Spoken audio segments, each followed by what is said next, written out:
সত্যি সত্যি যাই দেখেন লক টক করা আছে আমার ওইখানে কাপড় চোপড় সবগুলো আছে। মানে আপনার ঘর থেকে কি এই বেশি বের হন? না না না ওইখানে আমার ডিচাপ আছে। ড্রেসআপ আছে, ওটা হচ্ছে তো অফিসিয়াল ডিচাপ। অফিল ড্রেসআপ। এই যে কাকারা আসছে, আপনি কিভাবে প্রতারণা করেন আরেকবার দেখান তো। এই যে কাকাও দিয়ে দিবেন।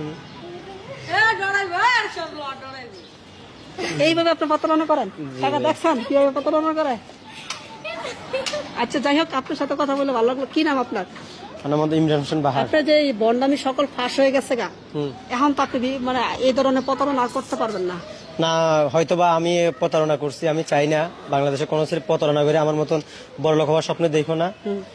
তোমরা খেটে খাইও, পরিশ্রম করিও। হয়তোবা আমি শয়তানের পান্তে পড়ে এগুলো করছি।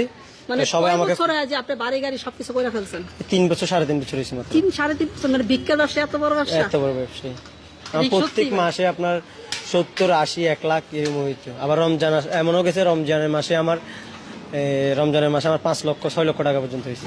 রমজান মাসে এমন কোনো দিন 10,000 15,000 20,000 টাকা। বললেন যে অনেক মুরগি, গরু মাংস, মুরগি মাংস এগুলো আসতে থাকে। ওগুলো মানুষই এমনিতে দেয়। যদি কাউকে যে বলি যে আমি ধরেন আপনার খাইতে চাইলে বাংলাদেশে সবকিছু খাইতে পারি। কোনো একজন যখন বুঝবো যে এই মুরগিটা মানে মক্কলটা উনি ভালো মনের মানুষ, তখন যাই ওনাকে ব্যাস ধরে যদি বলি দেখাই দিই আমি এটা খাবো, তো উনি আমার মায়াতে পড়ে উনি আমাকে নিয়ে দেয়। ওগুলো নিয়ে দেয়। কি নাম আপনার জানিস? ইমরান হোসেন বাহার। আপনার দেশের বাড়ি? দেশের বাড়ি নোয়াখালী। নোয়াখালী। জি। কথা বলে ভালো লাগলো। ভালো থাকেন, সুস্থ থাকেন। দোয়া করবেন।